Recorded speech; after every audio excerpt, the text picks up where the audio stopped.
गबिन्दमोन खोथाखौ आंजों दारायलाय बिसोर आंजों समाया गबिन्दमोननि खोथाखौ दारायलाय आंजों समाया आगोलाव मा अबस्थामोन दिनै बहुद सोलायनाय नुदों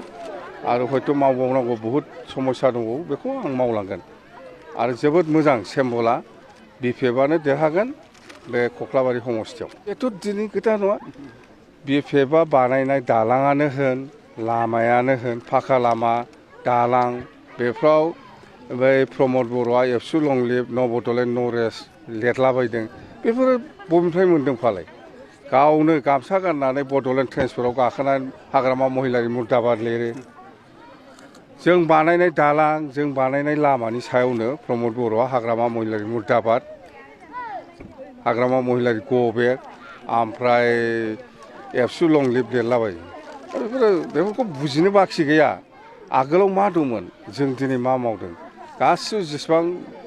मोजां मोजां दालां मोजां मोजां लामा बानायदों बेवहाय गासिबो एबसु लंलिब हाग्रामा मुर्दाबाद गुवाहाटियाव बर'फोरखौ होखारनायनिखौ नायनाया गिदिर खोथा नङा खिन्थु बेहाय दायथ'आ सरकारहा दंमोन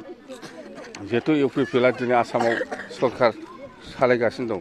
जों बादिया सरकाराव थायोमोनब्ला बेफोरखौ दांनो हायामोन आगोलाव जों थानायाव सतियाव दांनो नागिरदोंमोन आं बुंदों